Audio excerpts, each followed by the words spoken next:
Alors, on Il est de manie retour le au 5 à pinceau 7. aussi bien que Galchenyuk manie le bâton, en ajoutant aux Markov, Yemelin, Radulov, Galchenyuk et Sergachev. La représentativité russe n'aura jamais été aussi forte à Montréal. Voici Nikolai Kupriakov. Alors, Nikolai, bienvenue à nouveau au 5 à 7 parce qu'en 2013, toi, en novembre 2013, tu étais venu ici sur notre plateau et tu avais peint un tableau d'Alex Galchenyuk. Oui, en effet. Et Galchenyuk avait tellement aimé d'ailleurs ton tableau qu'il était venu le chercher. À cette époque-là, on t'avait demandé de prendre le plus de temps possible pour peindre ton tableau, mais là, aujourd'hui, on a un défi différent pour lui. Oui, là, on va te demander d'y aller un petit peu plus rapidement, mais tu t'attends à prendre combien de temps pour peindre aujourd'hui? Oui, je pense qu'autour de quinzaine de minutes. Donc, en 15 minutes, tu es capable de peindre un joueur du Canadien de Montréal. Oui. Parfait. On va voir c'est quoi le résultat, là. Ça, c'est pas sûr, par exemple. On n'en doute même pas. On a confiance. Alors, on te laisse aller, donc tu peux commencer. Parfait. Et on va venir jeter un coup d'œil régulièrement donc à la performance de Nikolai qu'on suit. Il est tout juste derrière nous. Vous allez voir, c'est assez exceptionnel avec quelle rapidité il est capable de peindre un joueur du tricolore. Vous allez le deviner assez rapidement, d'ailleurs. Alors, Canadien Sabre ce soir sur nos ondes à 18h30, c'est Hockey 360. Luc Gélina est sur place pour le premier match de la saison 2015-2016 du Canadien. On peut dire, Luc, que tous les espoirs sont permis pour le tricolore. Oui, dans ce nouveau visage canadien, il y a un vent de fraîcheur, 2 recrues, Arthurie Lekonen, qui a été placé dans des positions favorables par Michel Therrien et Marc Bergevin. Et il va jouer ce soir, comme on l'a vu en match préparatoire, avec Plekanec et avec Radulov. Donc, on s'attend à ce qu'il continue de produire des belles choses offensivement. Et, bien évidemment, on le sait, Mikhail Sergachev, plus jeune joueur de la Ligue nationale cette saison. Et les deux, ce matin, semblaient confiants, mais ne cachaient pas qu'ils avaient peut-être un petit peu déjà des papillons à quelques heures de ce premier match en carrière dans la Ligue nationale. Paraît, Luc, que les prouesses d'Auston Matthews ont fait jaser même dans le vestiaire du Canadien et des Sabres ce matin.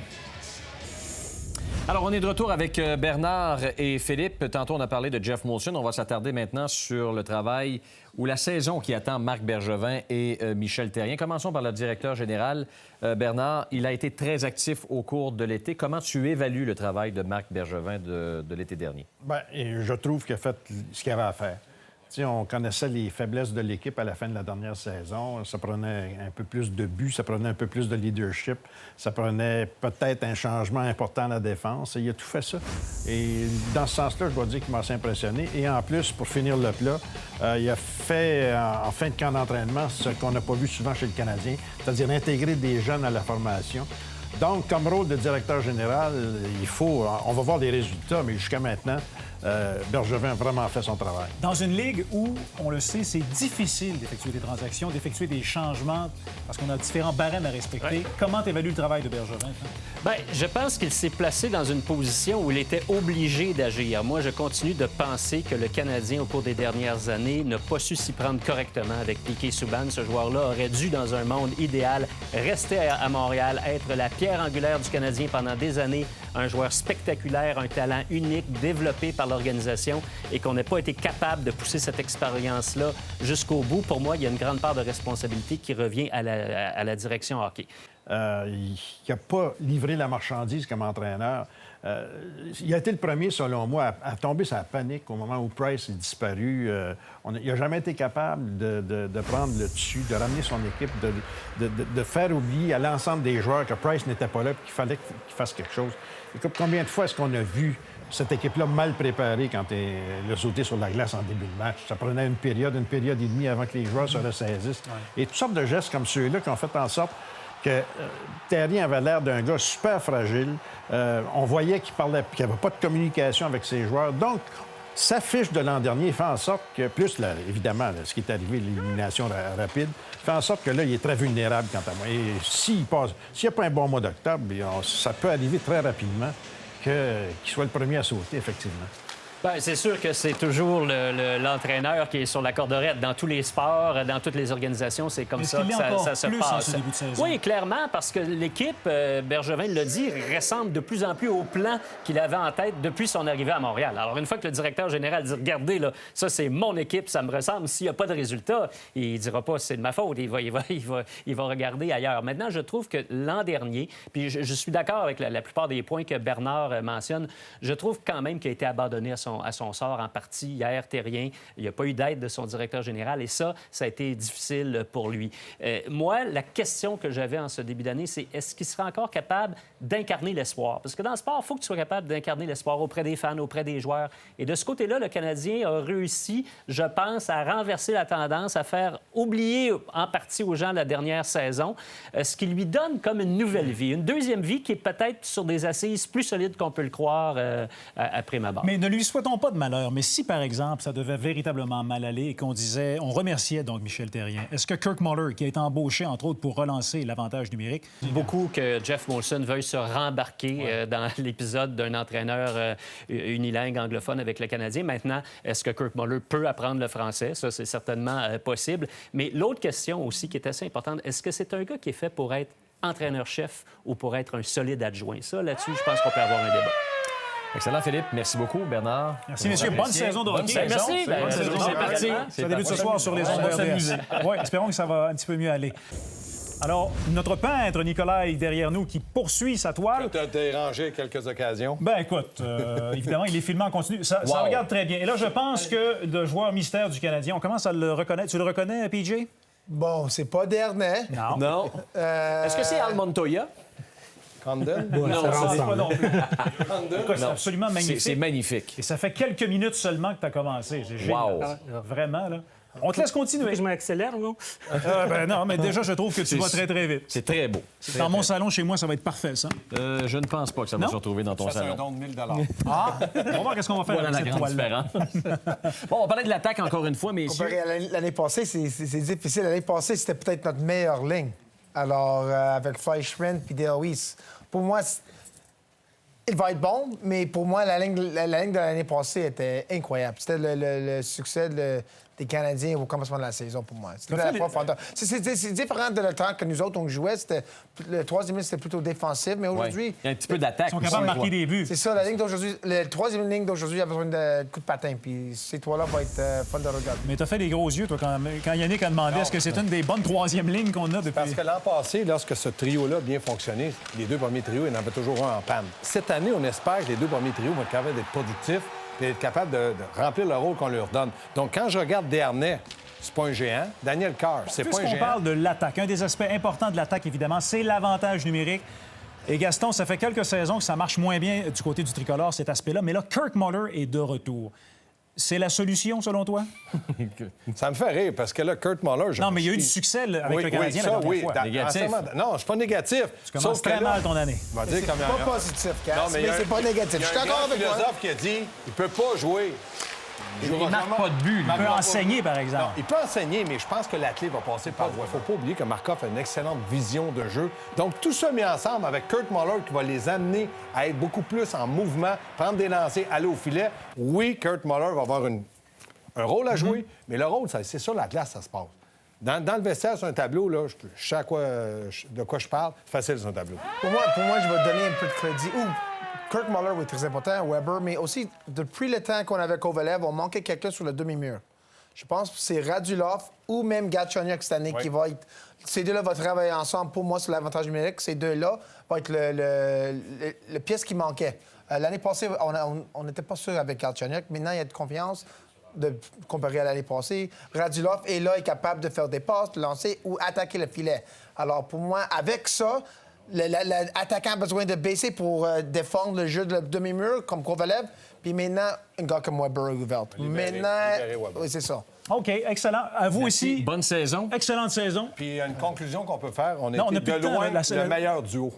Non, mais ça, vous irez dire ça à nos deux autres duos. Voilà. Merci, messieurs. Merci. Passez maître dans l'art de décrire les jeux cocasses et chanter des chansons comiques. On dit qu'il aurait appris à faire des accords barrés sur sa guitare, ce à quoi toute l'équipe a répondu « Tu me niaises ». Voici André Roy. Oh. Bonsoir. Parce qu'évidemment, il y a un volet spectacle au 5 à 7 également. Oui. On n'a pas oublié notre format cabaret. Ben oui. Alors, André, c'est assez admirable ce qu'il est en train de faire, Nicolas. C'est il va de quoi? incroyable. Andy Moog. Non, ce n'est pas un émo. Andy Moog. Non, ce n'est pas Andy Moog. C'est Carey Price. Jocelyn Thibault. Non. Ah non, c'est vraiment Je fais des merveilleux. farces. Non, c'est exceptionnel. Nicolas est vraiment bon. Alors, André, qu'est-ce que tu nous chantes? Super. Ben là, les gars, cette semaine, une chanson, je me suis inspiré de John Mellencamp. OK. Hurt So Good. Hein, Yann, tu te rappelles de ça? Ben cette oui. chanson-là, à l'école, dans le temps, à danse, tu dansais, tu déhanchais là-dessus, c'est ça? OK, on t'écoute, André. J'ai décidé de faire une chanson sur Carey Price. On Hurt So t'écoute. Good, 5 à 7. Parfait, on va aller s'asseoir Faut sur la dire bande. que j'ai travaillé fort jusqu'à 3 h du matin. Là, il a Oui, mais annoncé qu'il là, était faut juste, blessé. faut juste tout. rappeler, faut juste Non, rappeler mais- aux gens que t'es payé pour faire ça. Fait que tu travailles jusqu'à 3 h ou 4 h du matin, c'est ça. ta job. Une Let's chance, go, j'ai ma André Roy. guitare, Yannick, parce que... Au 5 à 7. J't'en ai joué au Game Boy. J'ai juste hâte de voir du hockey. Ton père enlève notre goaler, le leader. Oh oui, il nous a manqué notre boy Carey. Il tient le club debout. Tant qu'il y a un bon genou.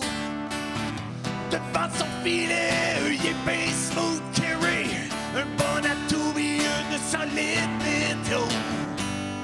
Il bloque tout.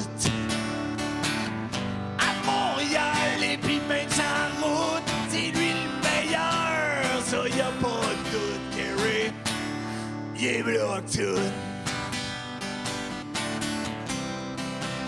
Tu seras pas à Buffalo, mon chum, à cause d'une grippe ou une sorte de grosse gastro.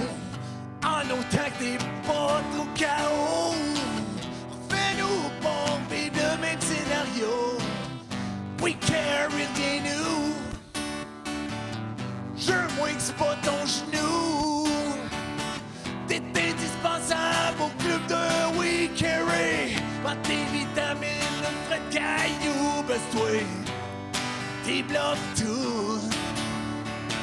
À Montréal, vie, même sa route, c'est toi le meilleur. Ça y a pas de doute, Carey. T'es bloque tout.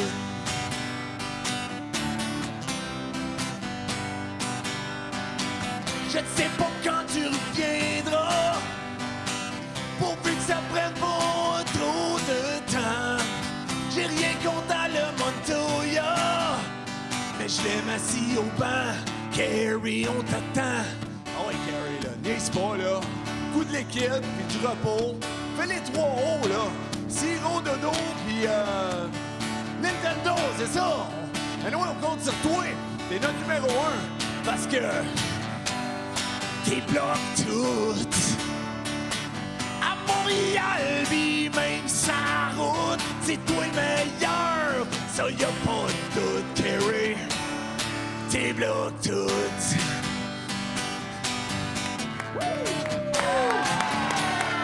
T'es bloque tout. Carey. Oh, t'es bloque tout. Voici le résultat Valérie final Sardin. de notre artiste peintre Nikolai Kupriakov. Ça lui aura pris 17 minutes pour faire ce travail-là. Bravo, elle est magnifique. C'est merveilleux. Ouais, c'est magnifique, c'est un chef-d'œuvre. Vraiment. Pas chef-d'œuvre, Ben, quand même. Mais Honnêtement, je ne serais pas gênée de le mettre chez moi. Là. Mais ta spécialité, c'est de peindre et de peindre rapidement. Tu nous en donnes la preuve aujourd'hui, en tout cas. Là. Oui, mais disons, je fais d'autres choses aussi, mais là, en performance, oui. En performance, en C'est tout cas. performance de vitesse. Ça en a été toute une. une des Ouais. plus rapides Non. que tu as réalisées? Non, le plus rapide, je pense que c'était au... Je ne me souviens pas c'est quelle année, mais en Gala Artist. Parce que c'est une technique particulière, j'imagine, de peindre rapidement. Oui, c'est une technique où il faut se préparer. Tu te prépares beaucoup de temps pour que ça aille vite. Là. Parce que quand même, juste peindre tout ça en une couleur, ça prend 8 minutes. Hein. OK. Tu prends un pinceau, quand je prépare le noir, ça me prend 8 minutes, juste comme ça. Donc, évidemment, il faut pratiquer pour arriver rapidement. Ouais. Et j'imagine, Valérie, que les gens sur les médias sociaux s'intéressent à la toile. Hein? Oui, tout le monde me pose plusieurs questions. Comment c'est possible de l'avoir? Écoutez, on ne sait pas encore ce qu'on va faire avec parce qu'on sait que Galchenyuk, on avait invité Galchenyuk sur le plateau. C'est possiblement ce qu'on peut faire, en tout cas, qu'on va si faire. On Carey ne sait veut pas venir. encore. Mais bref, envoyez vos suggestions sur la page Facebook. D'ailleurs, ce soir, sur la page Facebook, on enverra la vidéo complète donc de la peinture qui a été faite aujourd'hui par Nick. Voilà. Excellent. En vitesse accélérée, je pense qu'on va la présenter Oui, sur la page Facebook. Pardon. Voilà. Ça va être plus rapide. Encore plus Ça va être plus rapide. rapide. J'avoue que Oui, 16 voilà. minutes, on ne pourra pas mettre ça. C'est un bon point. Merci, Nicolas. Nicolas, merci beaucoup de On ta se dit à la présence. prochaine. Merci bien. À la prochaine. Merci, Valérie. Merci. On va s'arrêter pour une courte pause. Oui, on écoute Michel. Oui, ne quittez surtout pas. Votre soirée de hockey se poursuit avec Hockey 360 dans quelques instants. C'est juste le début. Ben oui! Canadien Sabre ce soir. Sur le coup de 19h. À demain.